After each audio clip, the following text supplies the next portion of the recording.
नमस्कार मित्रांनो, आजच्या इंग्लिश स्पीकिंगच्या व्हिडिओमध्ये आपण डिस्कस करणार आहोत मॉडल वर्ब, त्याचे ॲडव्हान्स फॉर्म जसं could have been, should have been, might have been, must have been, may have been, would have bin.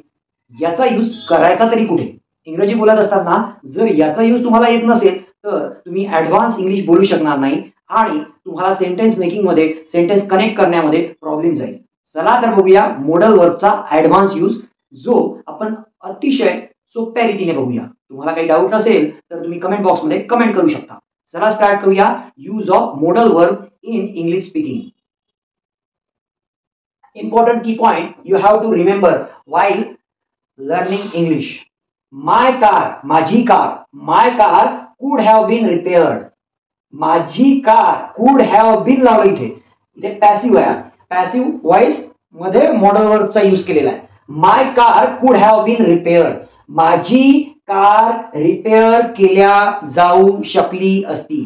तुम्हाला एखादी गोष्ट केल्या जाऊ शकली असती असं म्हणायचं असेल तर कुड हॅव बीन प्लस क्रियापदाचा थर्ड फॉर्म यूज करायचा आहे. My car could have been, my car could have been repaired. माझी कार रिपेअर केल्या जाऊ शकली असती. पास्ट मध्ये एखादी गोष्ट केल्या जाऊ शकली असती तर could have been plus V3 use करायचा आहे. माझे कपडे धुतल्या जाऊ शकले असते. My clothes, my clothes could have been washed. My clothes could have been washed.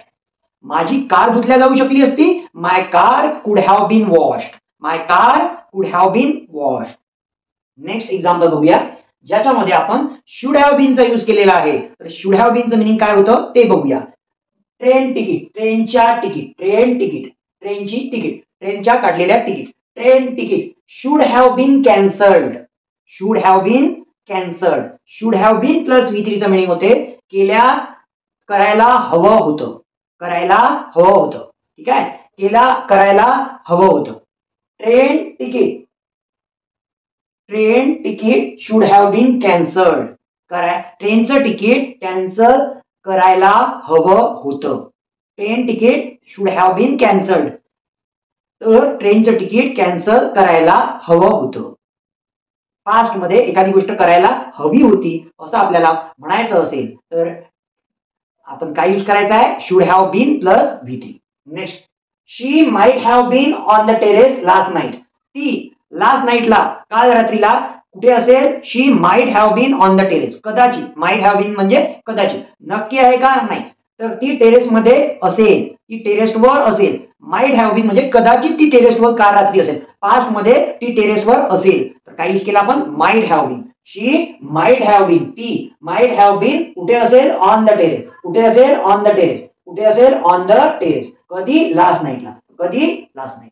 Next example आहे she must have been beautiful 30 years ago. Suppose एखादी स्त्री आपल्याला दिसत आहे आणि ती आता सुंदर आहे बट तिचं एज आहे 60. 60च्या एज मध्ये सुद्धा ती बऱ्यापैकी सुंदर दिसत आहे. तर तिच्याबद्दल जर आपल्याला वक्तव्य करायचं असेल की ही यंग असताना किती सुंदर असेल तर तिच्यासाठी आपण असं म्हणू शकतो शी मस्ट हॅव बीन. ती निश्चितच 30 वर्षा पहिले सुद्धा सुंदर निश्चितच असेल. She must have been beautiful 30 years ago. 30 वर्षा पहिले नक्की निश्चितच ती सुंदर असली असेल. 30 वर्षा पहिले 30 years ago she must have been, पक्का must have been beautiful 30 years ago. Next आहे he would have help you. He would have help you. तो तुमची मदत करू शकला असता असं म्हणू शकतो. He would have help you, तो तुमची मदत करू शकला असता. He would have help you. याचं हायपोथेटिकल कंडिशन मध्ये, इमॅजिनरी कंडिशन मध्ये आपल्याला वुड हॅवचा यूज करू शकतो आपण. जर तो हेल्दी असता, इफ ही वर healthy, he would have help you. If he had being healthy, he would have help you.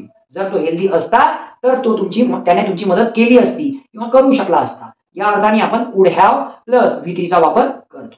तर आपण बेसिक की फीचर्स बघितले आहे, बेसिक एक्झाम्पल बघितले आहे. सर्व ठिकाणी शुड हॅव प्लस V3, कुड have plus V3, must have plus V3, may have plus V3, might have plus V3, would have plus V3 याचा यूज आपण बघितलाय. तर इथे तुम्हाला की पॉइंट लक्षात ठेवायचा आहे, जी पास्ट मध्ये गोष्टी सांगायच्या असेल तर could have been plus V3 असा आपण वापरलेला आहे. पण प्रेझेंट मध्ये जर सांगायचं असेल या सगळ्या गोष्टी जास्तीत जास्त पास्ट मधल्या गोष्टींसाठी अप्लिकेबल आहे, पास्ट टेन्स साठी. पण मला जर हेच डिस्क्रिप्शन प्रेझेंट मध्ये द्यायचं असेल तर प्रेझेंट मध्ये मला हे डिस्क्रिप्शन द्यायचं असेल, प्रेझेंट मध्ये मला हे डिस्क्रिप्शन द्यायचं असेल तर मी काय यूज करणार? तो खेळत असेल, he would be playing, he would be playing, he would be. इथे काय यूज केलं मी? He would be playing. Present मध्ये तो खेळत असेल तर मी काय यूज केलं? Would be. पण पास्ट मध्ये मी वुड बी यूज करणार का? नाही, मी would have plus V3 use करेल किंवा would have been plus V3 use करेल. ठीक आहे, अकॉर्डिंग टू कंडिशन. नेक्स्ट, तो तिथे असेल, तो तिथे असेल. आपण शी किंवा ही तिथे असेल किंवा तो तिथे असेल. शी मे बी देअर म्हणजे काय? तर कदाचित, चान्सेस आहेत, बहुतेक तो तिथे असेल, तो तिथे असेल. पण नक्की आहे का? नाही. He may be there, he may be there. तर असं आपण could be, should be, would be, may be, it may be raining, it may be raining, it may be raining म्हणजे कदाचित पाऊस पडत असेल. It may be raining in village, in our village म्हणू शकता. आपल्या गावामध्ये कदाचित किंवा बहुतेक पाणी पडत असेल, पाऊस येत असेल. मे बी यूज करू शकता किंवा इथे माइट बी यूज करू शकता. माइट बी म्हणजे इथे काय आहे?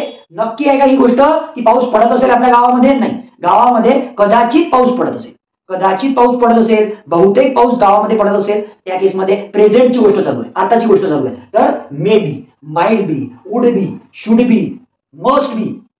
तुम्ही असं करायलाच हवं.